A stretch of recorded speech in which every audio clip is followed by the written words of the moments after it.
E aí, meus filhos, tudo bem com vocês? Aqui quem falou é o professor Luiz, e no vídeo de hoje a gente vai estar resolvendo uma questão do Enem 2020 que fala pra gente o seguinte: embora a energia nuclear possa ser utilizada para fins pacíficos, recentes conflitos geopolíticos têm trazido preocupações em várias partes do planeta e estimulado discussões visando o combate ao uso de armas de destruição em massa.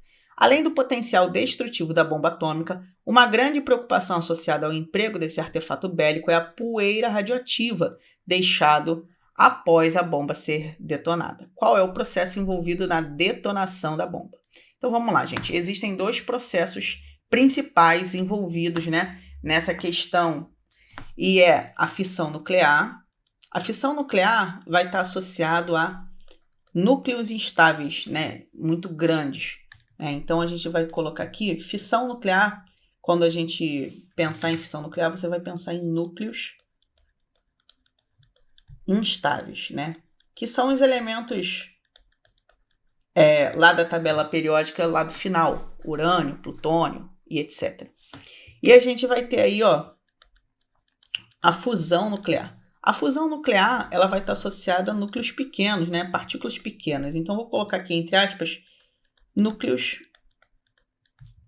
pequenos. Esse pequeno é muito relativo, mas eu tô querendo dizer que a gente não vai usar um urânio 238 para fazer fusão nuclear. A gente vai usar hidrogênio, hélio e assim por diante. Partículas que têm pouco, núcleo bem pouquinho, beleza? Mas vamos lá. Como funciona a bomba atômica? A bomba atômica ela vai funcionar a partir de fissão nuclear. Poxa, Luiz, já posso marcar a letra A? Pode, mas deixa eu te explicar. Vamos lá. Como que a gente vai ter? A gente vai ter dois tipos de urânio, na natureza. A gente tem o urânio 238 e a gente tem o urânio 235. Para o processo de fissão, o urânio 235 ele vai ser utilizado, porque ele é mais instável. E aí, a gente pega esse urânio 235 e bombardeia ele com um nêutron. Então, você vai ver aqui que tem um neutrinho batendo nesse urânio 235 e ele vai virar bário e criptônio e, além disso, ele vai gerar mais 3 nêutrons. Além disso, esses 3 nêutrons vão bater em mais 3 outros átomos de urânio e essa reação vai ser uma reação em cadeia, ou seja, com uma única partícula, com pouquinha energia que a gente dá, a gente consegue liberar grandes quantidades de energia, beleza? Aqui tem partes mais complexas do processo de fissão nuclear, mas esse pedacinho aqui já dá para ter uma noção do que acontece e por que a gente chama de reação em cadeia, porque você vai batendo em um átomo, aí você faz depois com que exista uma colisão com 3 átomos e assim por diante. Isso vai aumentando cada vez mais. Esses 3 átomos fazem sair mais 3 nêutrons após a colisão, que faz surgir mais 3 nêutrons e assim por diante. Então, a fissão nuclear, ela utiliza de átomos instáveis, átomos grandes, digamos assim, para justamente fazer o quê? Para gerar com pouca energia, você consegue liberar bastante energia em uma velocidade muito rápida e isso faz com que exista a bomba atômica, beleza? Então, eu já vou deixar a letra A marcada aqui, mas a gente vai ver como funciona a fusão nuclear. A fusão nuclear, ela é um pouco diferente. Aonde vai acontecer principalmente fusão nuclear que a gente conhece? A gente conhece em estrelas, beleza? As estrelas, elas não ficam pegando fogo no céu, elas ficam realizando fusão nuclear. E você enxerga a estrela por conta da energia liberada por ela. Então, a luz do Sol, você vê a luz do Sol por conta da energia que é liberada através do processo de fusão nuclear. E o processo de fusão nuclear é um pouco mais difícil, porque você precisa já de uma quantidade grande de energia para fazer e precisa de algumas condições específicas. Por exemplo, o Sol. O Sol ele só consegue fazer fusão nuclear até o hélio. Depois do hélio, o Sol precisaria ter muito mais massa, coisa que ele não possui. E aí ele não vai conseguir realizar as próximas etapas de fusão nuclear. Para fundir átomos mais pesados, átomos maiores, você vai precisando sempre de mais energia e mais massa. Então, é um processo mais complexo. Mas a fusão nuclear, ela tem como início, né, átomos leves e como produto final, átomos mais pesados, né? Então, nesse exemplo aqui que eu estou dando para vocês, a gente tem, no caso, hidrogênio no começo e no final a gente tem hélio, beleza? E aí, vamos lá, vamos entender o que vai acontecer. Por que não pode ser fusão nuclear logo de cara? A fusão nuclear não pode ser porque ele diz que deixa uma poeira radioativa após essa bomba ser detonada. Vamos imaginar que seja um processo de fusão nuclear de primeira instância, ou seja, a gente conseguiria produzir hidrogênio e como produto final a gente teria hélio e hidrogênio, beleza? Hidrogênio não é radioativo, gente, nem o hélio. Então, a gente não existiria essa poeira radioativa que, como ele menciona, isso vai estar associado a núcleos mais pesados, tá bom?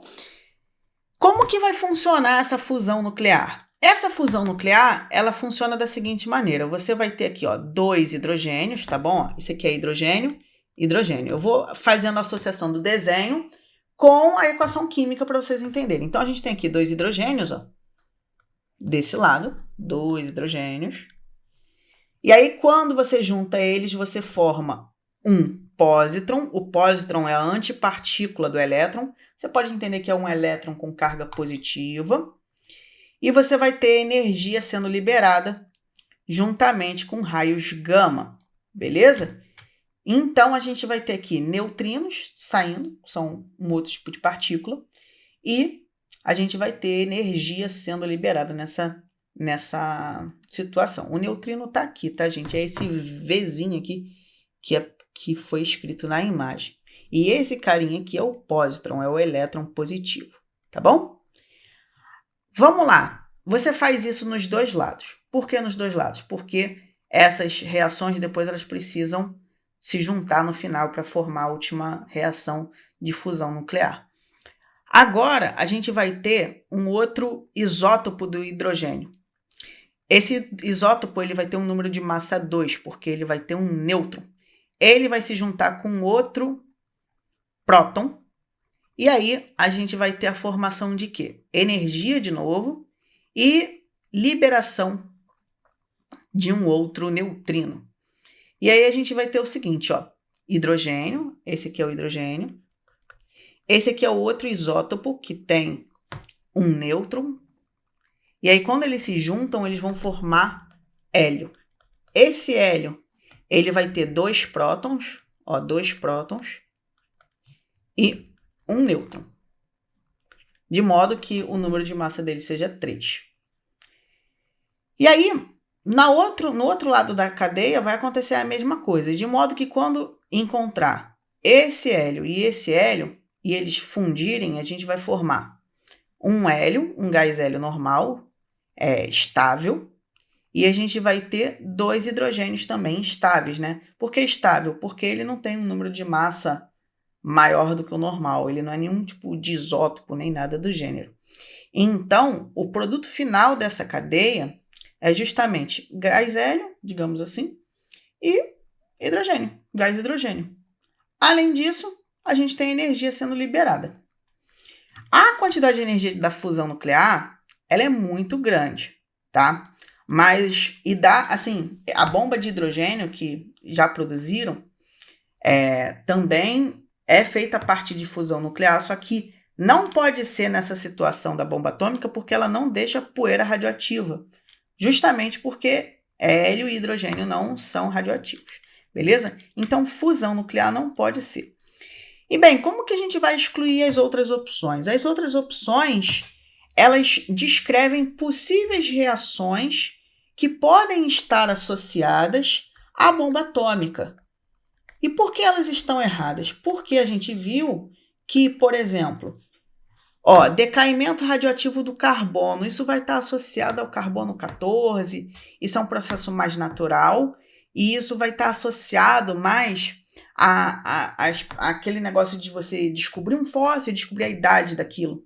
Isso tem relação com carbono 14, mas não vem ao caso da bomba atômica. Desintegração nuclear do plutônio provocada por elétrons. Isso talvez um professor de química consiga explicar com mais exatidão, ou um engenheiro nuclear, e também a associação da cadeia de chumbo. Mas eu imagino, tá, que por serem núcleos mais instáveis, como plutônio e chumbo, isso deva ter relação com possíveis processos de fissão nuclear, mas fusão não, beleza? Mas o processo que rege a fissão nuclear é o processo que envolve urânio 235, beleza? Então, gente, eu vou ficando por aqui. Essa foi a resolução. Qualquer dúvida, qualquer coisa que vocês discordem desse gabarito, vocês podem comentar aqui embaixo, tá bom? Eu desejo a todos uma ótima semana, bons estudos e até a próxima. Tchau, tchau!